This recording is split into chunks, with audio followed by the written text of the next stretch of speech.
Okay, so here we are.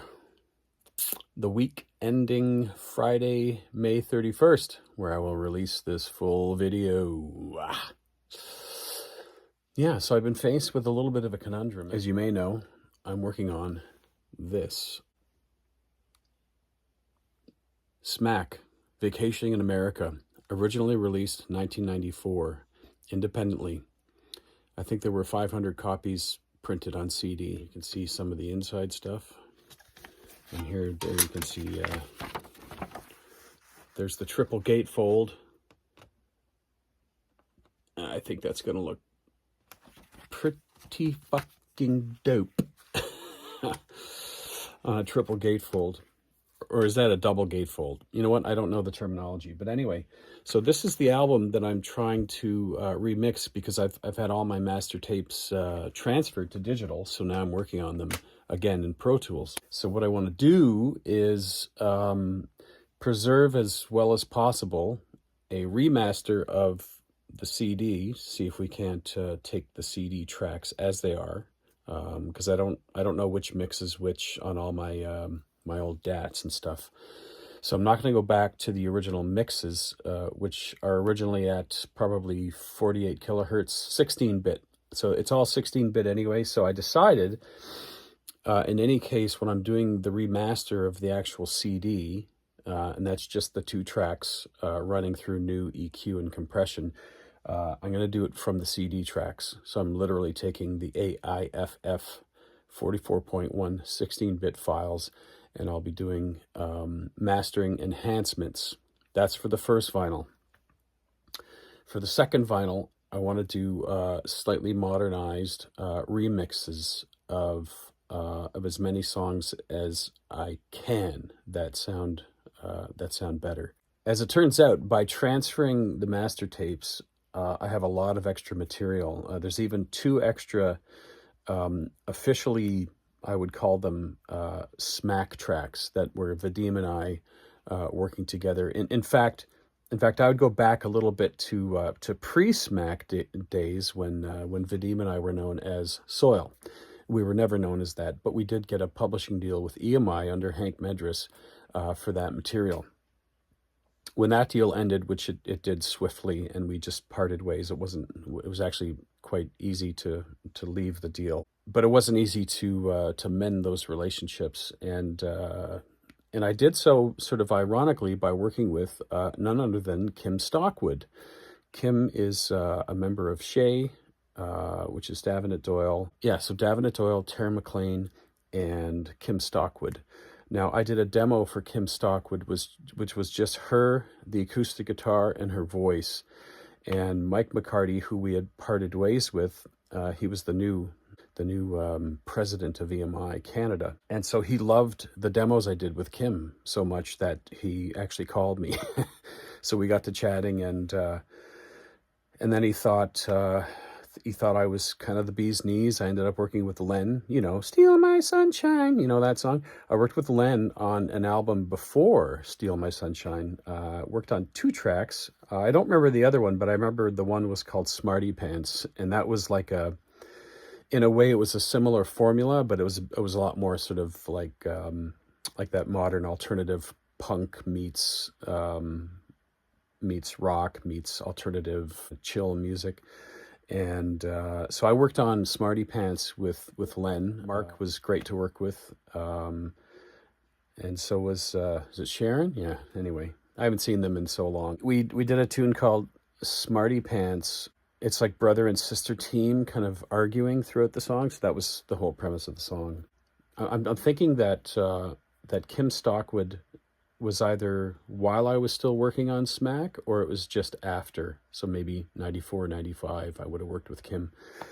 Anyway, so 93 was when I was really cobbling together all these tracks, and we were in the shadow of our publishing deal. So anyway, there's two extra Smack tracks that are post-Soil. Soil sounded a lot more like it started out kind of Depeche Mode-ish, and then it went into a Tears for Fears-ish kind of sound.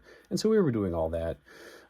When Mike came in, Mike McCarty, that is, and we were still published by them, he said, quite frankly, I think your tracks are shit. and it's not going to fly today. And then he played us Rage Against the Machine. Fuck you, I won't do what you tell me. and so we left there like, just kind of like shaken, but stirred. It stirred my senses because I was like, what? You mean we're allowed to do rock? And so I said, look, Vadim, I'm just going to do my own thing for a bit. Vadim kept coming back to me and saying, come on, man, come on, buddy, let's, he was that guy. He's the guy who goes, come on, buddy, buddy. And he would give me a haircut, feed me, do my nails. He would do anything to get me to get off my ass and make a song with him. Now, I love Vadim. He's a good friend, but I was just sort of sick of everything at the time. So I just ventured out on my own. Once I had some tracks going, Vadim kept coming back to the same studio, which was Present Sound, which is where we did Rusty, Ashley McIsaac, Big Wreck, anyway, a whole bunch of shit. Edwin was done there. It was a great thing to have Vadim pop round and be instantly inspired by my newer, tougher material. So this is that post-soil, tougher material. The reason it's called Smack, that's not a drug reference. I was working on a local zine, as they call it. This is before the e-zine became super popular. And it was with Zach Bakich, my punk affiliate, my official punk affiliate. But again, you know who the only punk band is, right? Anyway, yeah, I was just, I guess I was stirring the pot there. Sorry, punk rockers and people who identify Sex Pistols as being a bunch of fucking sellout shit, which it probably is. But that's why I said that it's the apex of punk. It's where punk died, in a sense, and then you had post-punk. So that's why I I said that inflammatory remark about Sex Pistols being the only punk band. Because you have to admit, one album, and then a guy dies, they break up, they go on to other things. That's about as punk rock as it gets. I was doing Slam magazine with Zach, and Slam was about critiquing our little microcosm, our little scenes. It was sort of a punk magazine called Slam, because that's what a critic would do, is if you got badly criticized, that was called being slammed, right? So we called it Slam magazine. Of course, we put the magazine out, and then a day later we find out, oh, there's an NBA one called Slam. So there you go. We always had like the name conundrum. We didn't quite have an internet yet to do like name searches. It wasn't happening yet. So we kept Slam magazine as this very minimalist thing, and we just Zach was the official editor / publisher and would do the printing. I made a small cartoon called Crackhead, which was a circle smiley face character, but with a crack in his head like this. So I had this little ongoing cartoon that I did in Slam, and also Zach and I did a music critique.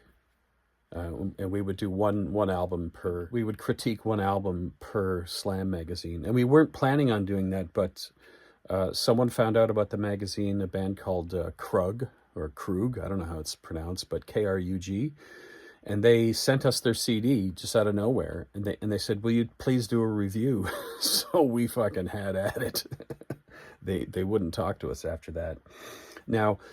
So we had the Slam magazine hanging around the studio, and the Bourbon Tabernacle Choir read a copy, and they were howling at the Krug critique, or I would say album review or band review, whatever you want to call it.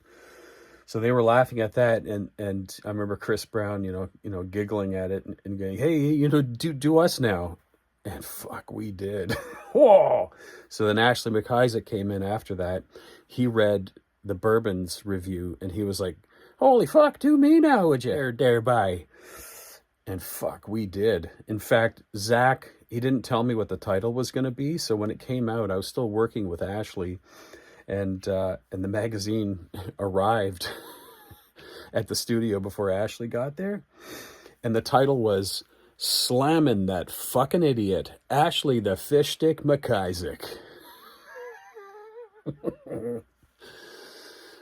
So Ashley he wasn't too pleased with it, but this was a periodical that was going to go nowhere. It was a monthly, and it was non-glossy paper, okay? And it was like 4 pages stapled together. So that would have been what, 8 pages long or 16, if you do the math. Because it's 1 page, fold in half, another page, fold in half. So it's probably like 16 pages from cover to cover. So that's what was going on around the studio, was Slam magazine. So when I started this project, and it was going to be a little tougher than Soil, right? We couldn't find a name for it. We had a million names. Dizzy Face was one. In fact, Dizzy Face was like almost going to certainly be the name. It's even written on some of the tape, the 24-track tape masters. So here we are. I've gone through my tapes. This is the second song on the actual Smack CD. It's called Ion, like I-O-N, The Cinema. I guess my theory about naming it such is that it was the I on the cinema. So keep your eye on the cinema. And then it was a macro, micro journey into what I had learned all the media is actually for, including Hollywood movies. You could probably cite the example of Red Dawn, right? Because in the 80s, Richard Sly, who did the album cover, he told me that Red Dawn was a propaganda film. And it's interesting because there's no stars in the movie, but it was heavily advertised. And there were Russian paratroopers dropping down on this American high school where you had this, this band of football jock brothers, right? And they were like, we're going to save our town! Fucking Wolverines! I think that was the name of them. They were the Wolverines. So it's like a Midwest American school, really all American, rah, rah, rah. And then the Russians were coming. And so that was like, we were still in the Cold War threat. And just getting sort of past that into the Berlin Wall. So just getting past that into the Berlin Wall coming down, like this was all happening at that time. So that's why we ended up writing this record. Really it was, I was driving it. I wanted it to be a little bit politically astute, and talking about the issues of the day. I don't even think I did it purposely necessarily, but this is all the stuff that was on my mind. Like the world was still falling apart in the 90s.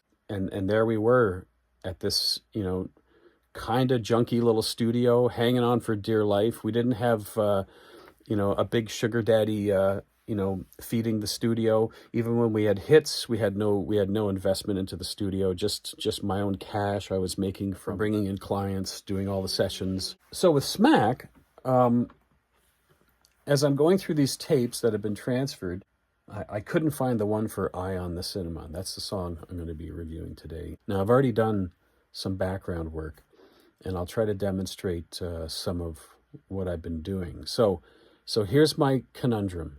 All I have is the CD 2-track master, and it doesn't sound great.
Get the idea. So first thing I did, and if I was to compare it, I'm going to start partway through the guitar solo. So the intro has a guitar solo.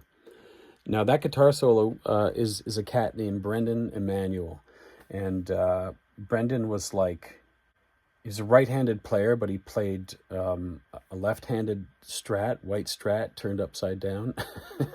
So it was very cool. He wanted to do the full Hendrix experience thing. And man, could the guy play. Like, he wasn't particularly musically astute. I mean, he knew his keys, he knew the guitar. But when we did this, it was like probably 2 in the morning one night. I asked him, because he was, I think he was couch surfing at the studio for a few months. So I said, hey, come on, make yourself useful. Let's get some of those guitar chops of yours in this song.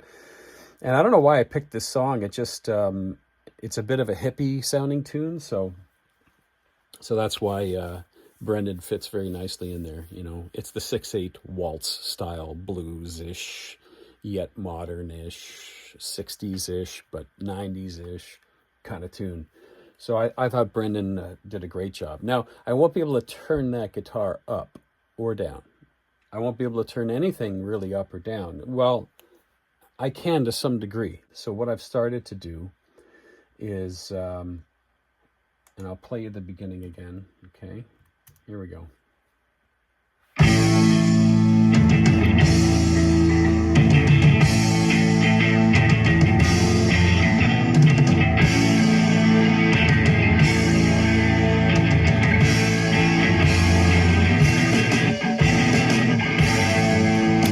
Okay, so first thing I did was I took one of these plugins.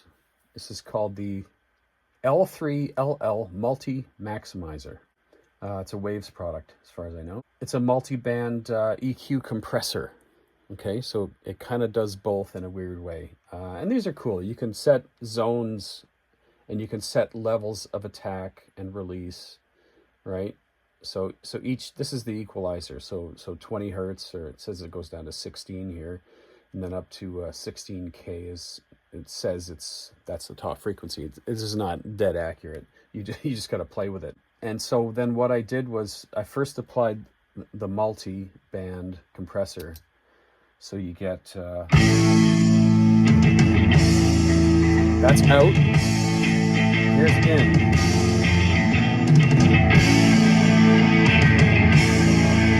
So instantly lifts it. Okay, so I put that on first, just to kind of get the thing level, but it does a sweetening thing. Even if you don't touch these knobs, when you touch the threshold down onto the music, when it starts to affect it, and you see the attenuation lines start to happen, which is this one. When you see this one coming down in reverse, it's starting to do something. So I set my threshold here just to meet the music in a good spot. You can overuse this for sure. And, you know, someone might use it, like overuse it for effect. But that's not what I'm doing. I'm just trying to get it to thicken up the whole mix, okay? So I do that, and then right after that, I just put a standard Waves solid state logic, EQ. Sometimes I use the compressor and the gates, whatever. But all I'm doing is I'm just using this. It's really just a cheap EQ. I'm not using a fancy EQ for this, just to enhance a few ranges. So I'm going to bring out even a little more guitar, snare drum, and everything above. So I'm going to brighten up the top.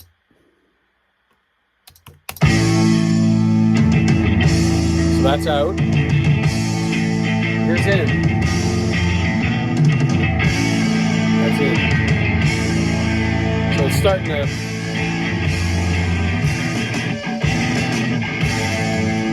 Okay, now here's full bypass again.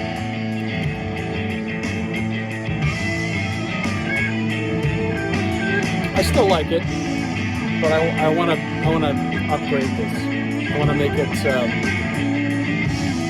just more high fidelity. Put those in, great.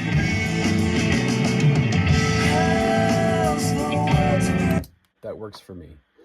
Then what I do, copy the track, right? And I use another, so this is a duplicate of this track. Now what I've done is I've taken a filter and used Audio Suite, which is unique to Pro Tools. I think most of the DAWs do this, but they do it in a different way. So Audio Suite just means that you grab any of your plugin EQs, right? Well, any plugin, Dynamics, you name it, except for, I think certain instruments you can't. Yeah, so like your MIDI instruments won't come up here because this is for processing audio. That's why it's called Audio Suite. Audio doing, video bin. So So what I already did was I basically, on a second track, I duplicated that whole track. I'm just going to bypass everything right now. And so now you're going to hear, this is what I'm layering on top of that mix to get it even a little bit more, I don't know, scintillating. A little bit scintillating in the high end. That's it. Okay. So then I have the multi on it again. You can barely hear it. And what I'm doing with the multi is I'm actually bringing down the top a little bit because it's already fully topped. And then I add to that a de-esser. Okay. And so what it's doing is it's really just hitting the snare range. Okay. So I have that underneath this entire mix with these other two, with another multi and an SSL. Now, I might be wrong, but this is just what I'm doing. So don't follow me. This is just what I'm doing. Would I do it better with better gear? Probably. I don't know. If I wasn't on the laptop, would it be better? Probably. But this is what I'm doing to remake my fucking record.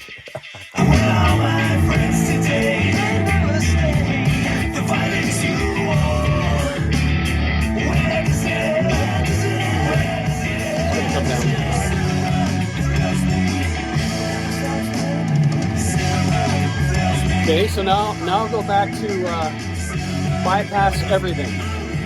So there, high end's gone. There, that's back to the original mix. It's all there. It's just, on this song, I actually used my Gretsch 20-inch kick drum that I had at that time. And you know what? At the end of the day, for what I wanted to do, that was the worst kick drum size and make and model. So even though it said Gretsch, stop sign badge, so decent 1977-ish, drum set. But there was no, like it just went, it didn't go, it didn't have any of that. It was just, and so that's what this kick sound is. So then what I started to do, and I'll put everything back on here, was I said, well, I want to enhance the kick. So I went note for note with my MIDI. I went note for note, and I locked every single kick drum hit as best I could. I had to use my ears because you can't see it in the wave clearly, right? It's this sort of distorted mass. You know roughly where the kick is, but where's the point? Where does it start? So I just meticulously went through and put MIDI notes to add this. Okay, so this is my boom kick. Okay, and on its own, it sounds like this. That's it. Okay, so here I'm gonna turn that off. I'm gonna put my newly enhanced full mix. Right, so both of the red tracks, they're on. Now I'm gonna just play a little bit of the verse. You get everything. You get the vocals. You get the sound. So listen for that. Okay, here it comes.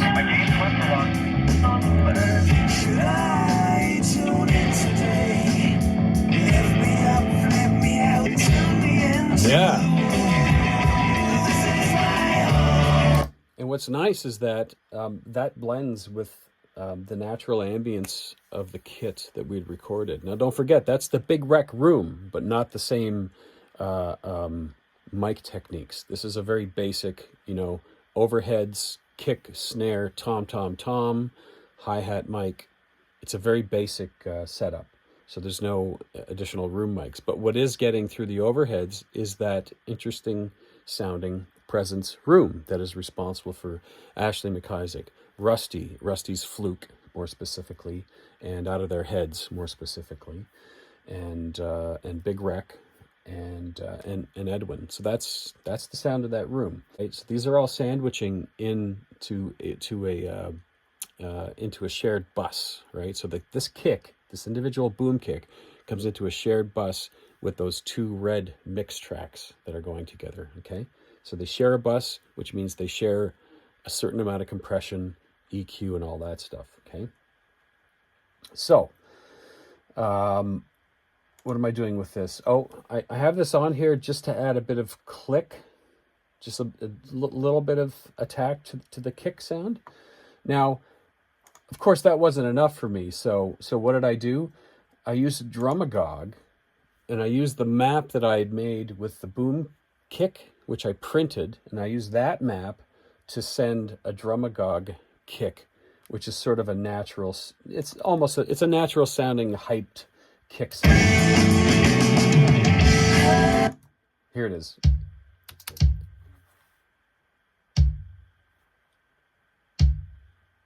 It's like a well EQ'd, large DW style bass drum, like a 24-inch, modern heads, like a Falam slam on the point of the beater. So that mixes with the boom kick like this, right?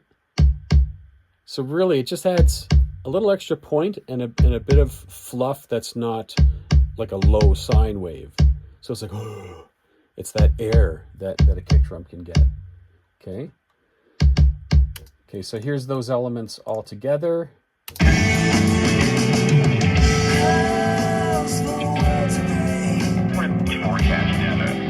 Yeah.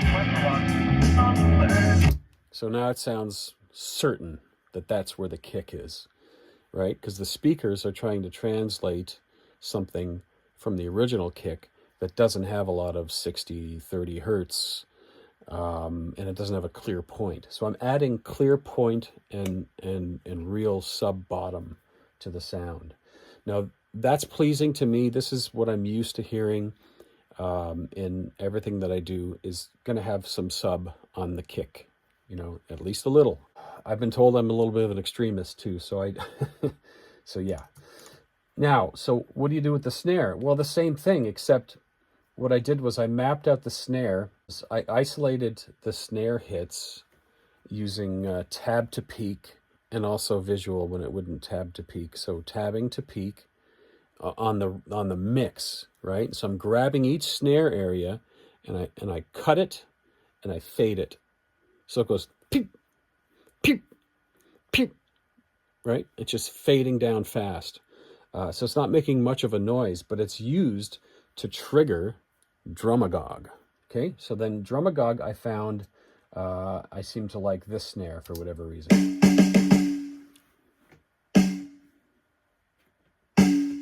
So it's got a meaty body. It's got an open sound.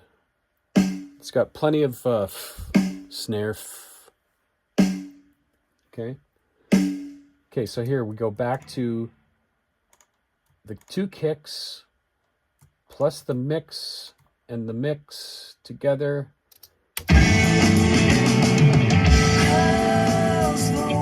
Now I'll add that Drumagog snare. Here it is.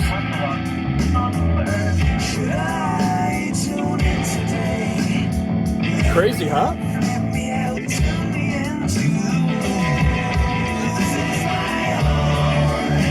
Crazy. It's a blessing we can even do this. Now, here's something that I have tucked in the background. Okay, it's just tucked in there.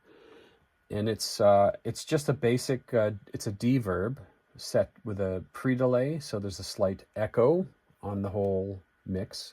This is just on the original mix track, as you can see right here, right? So bus 5152, receiving bus 5152 with the plugin inserted, with a compression and EQ chain right after it. You can see I have the gate on. That's just so if there's ever a silent spot, it does just completely shut down, just in case. So this is...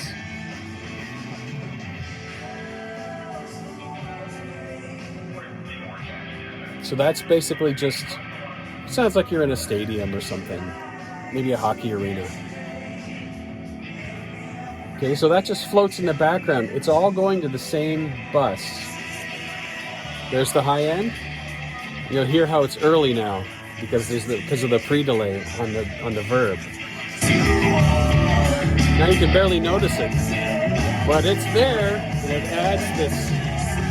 Now here come the kicks. Here comes the kicks. Yeah. Here comes the snare.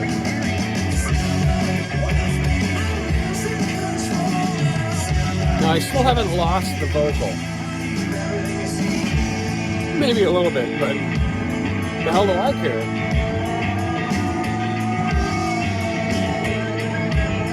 So then I started thinking, well, what can I do about the bass sound? Because there's nothing I can do. If I turn up the bottom to enhance the bass in the original mix, that's not necessarily going to fix the problem. So what did I do? I went note for note and replayed every bass note on my J bass in active mode. So I did an active pickup mode. It's going through a fake SVT like this one, right? It's the Brainworks Ampeg SVT VR Classic. You'd find that in the UAD, which is, so basically in the Apollo, that contains this plugin software. In essence, it's on the desktop, but this can use it too as an input stage. So you could probably put an SVT on any input stage coming into Pro Tools and record that. Now that does sound different than the software applying the same plugin. It does sound different, and I think arguably better. So here we have my mix.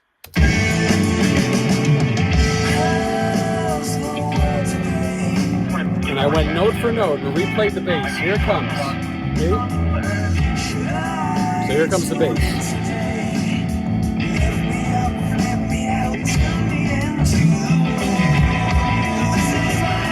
Note for note.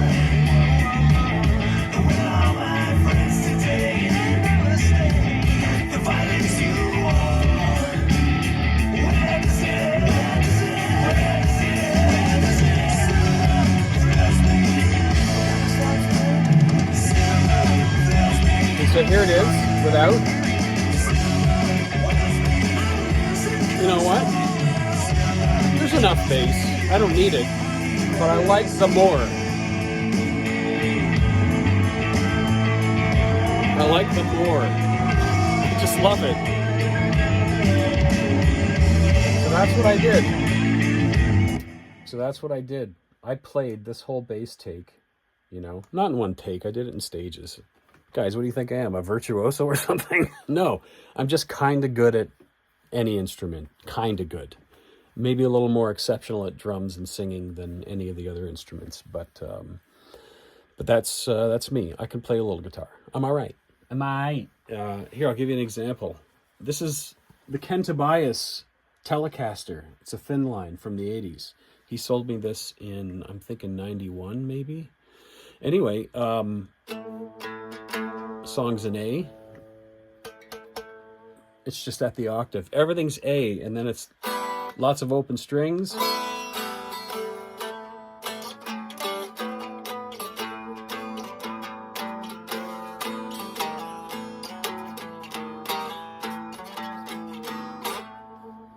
So this is the guitar that this song was written on and played on. And you're going to see in a second, I do it again through fake amps to enhance the guitar. The vocals are getting buried, guys. I might have to do vocal overdubs. Anyway, we haven't gotten there yet.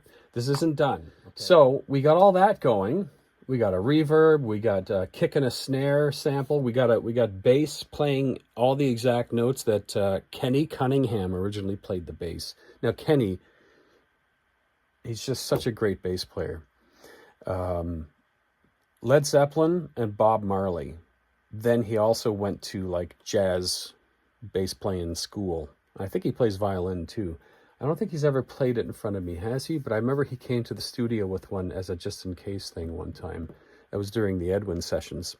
So Kenny played on all the Edwin songs, and played keyboards on some of those songs, and synths.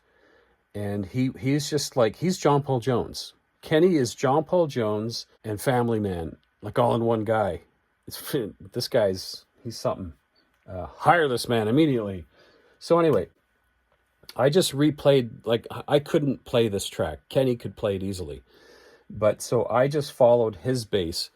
I'm not even going to take credit for this when the album comes out, because I'm just, all I'm doing is double masking, or I'm overdubbing the same exact thing note for note. I went meticulously through this. It only took me about 10 minutes. Meticulously through this, and replayed all of his bass parts just to enhance the sound, because I don't have a choice. All I have is a 2-track master. So then I thought, well, the guitars sound a bit like, they're a bit square, right? They have that square tone to them, and I can't enhance them anymore. So I just started working on just an amp sound that I think would work, replaying all the telly tracks, okay? So here's, I'll start at the second intro, and just, you can hear the amp sound. What am I using? Do I have a plugin? Just a little bit of chorus, really, really super little bit of chorus, just so that it swims around a bit. I have the EQ here. I was experimenting. I just left it on. I don't care. Okay, then I'm going into 11. Everyone likes 11, right? This one goes to 11. So I'm using the lead 800 through the 25-watt greenback 4x12, using a 414 off axis, and I'm not using speaker breakup, okay? And I'm really not cranking it too much, and I'm actually going more for the mids, because these are a lot brighter than what we were recording back then. Okay, so here is one of the guitars replayed, because originally I did stereo guitar. I did same-ish performance left and same performance right. So I just did that again, and you know, it's not going to be note accurate all the time. In fact, it's going to be maybe a bit messier, but I think in the end, the messier feel adds to the overall psychedelicness of it. That's just my personal opinion.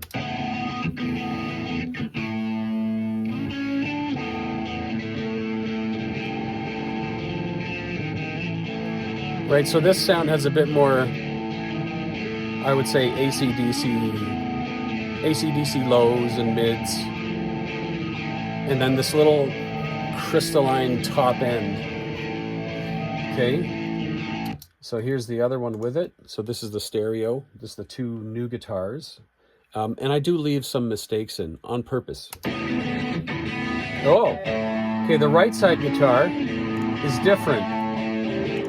The right side guitar uses a phaser, and it's going through, still the 800, but I'm using the 414 on axis, so it's brighter. And the reason being is that on my original mix, the left side guitar, for some reason, pokes way out. So I made this one much brighter on the right side, just by switching to on axis on the amp, on the 11 amp, okay? So that's the only difference. The settings are brighter, so I went full mid, full treble. This is the AC/DC setting, basically, pretty close to the AC/DC setting. So that's that.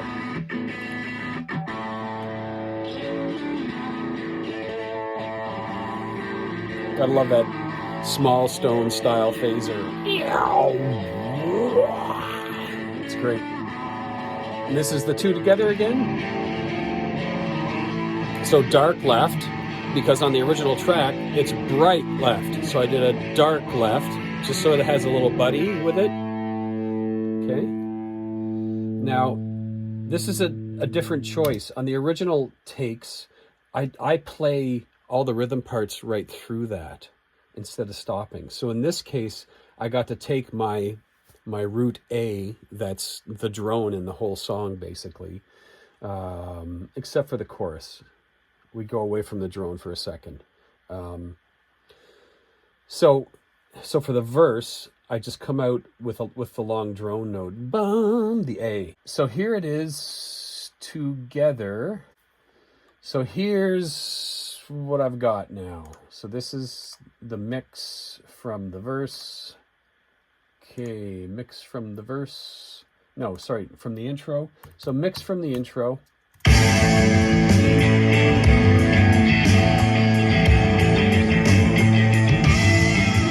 Now I'll add my guitars. subtle. That's without. With.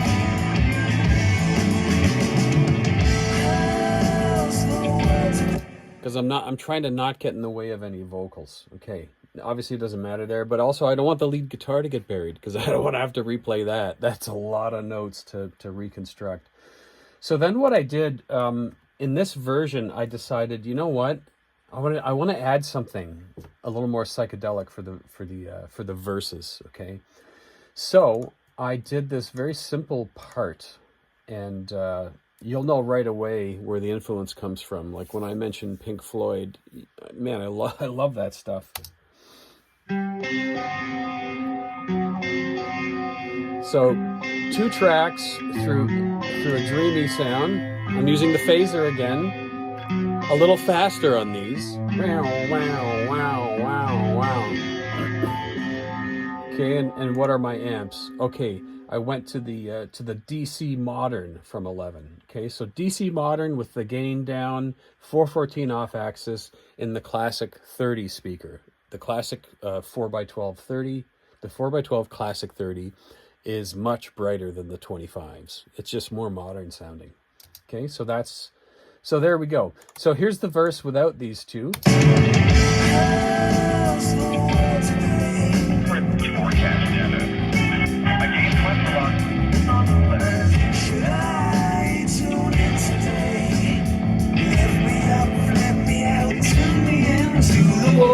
Okay, you get the idea.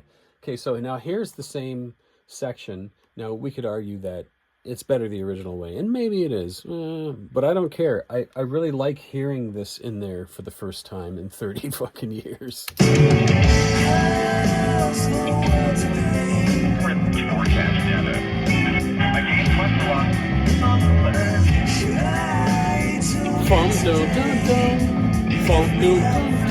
Get it? So here we go.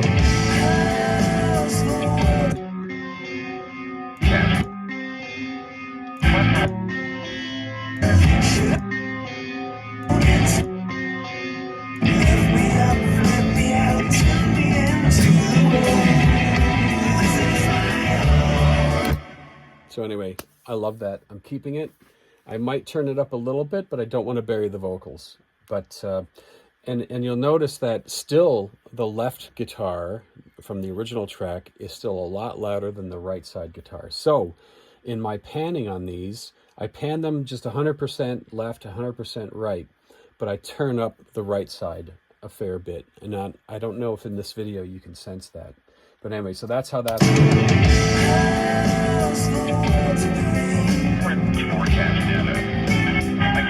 I'll turn them up. I'm going to turn them up just so you can hear it. So this is Pro Tools. So it's so easy to just going to do something like this. You just throw it in automation.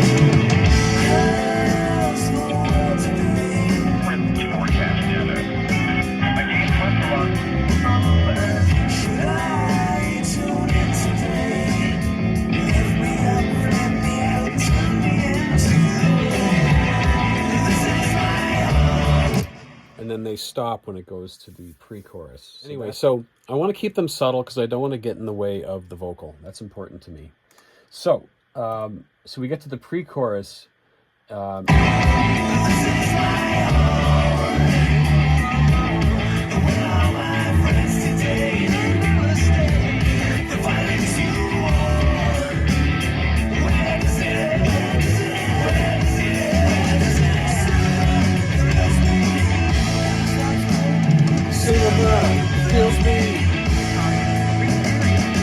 cinema thrills me, cinema fills me.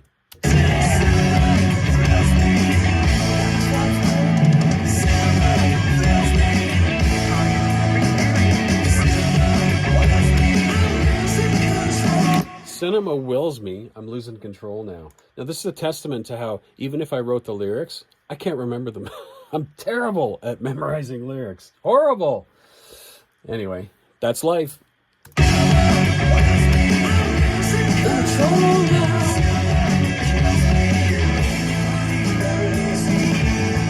Cinema kills me. I mean it like in a funny way. Ha ha ha. Cinema kills me.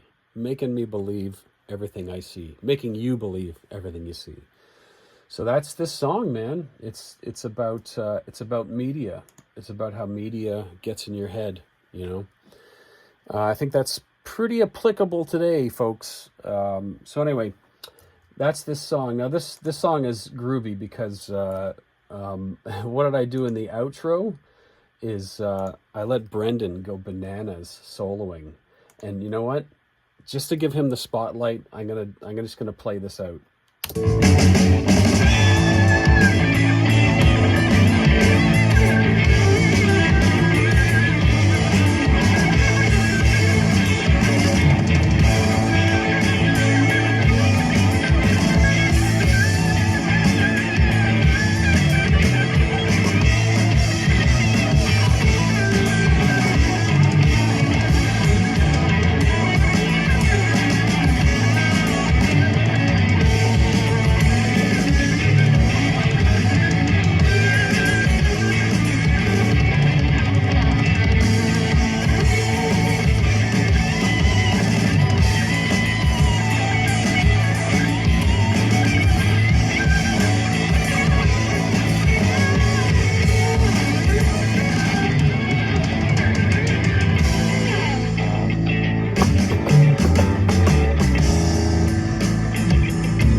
Hear that shit?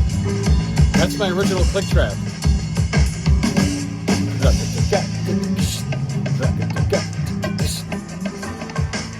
Those are octabands played by hand on the floor. Remember I said I did these little percussion setups? So anyway, there you go. That's a lot. This is a long one. I could actually go on, but I have to stop and keep within my sort of 30-minute range for my YouTube videos. I'll certainly make these longer in future because, my God, I can just go on and on and on with this stuff. I love it. I hope you love it too. So, Eye on the Cinema is one of the tracks that I don't have the multis for. So I've had to take evasive action to upgrade the sound. And that is adding kicks and snares, adding bass, relayering the main guitar, coming up with a new subtle sort of Floydian, David Gilmour-ish, David Gilgamesh, David Gilmour-ish part for the verse, just to keep it in that sort of late 60s, early 70s psychedelic feel.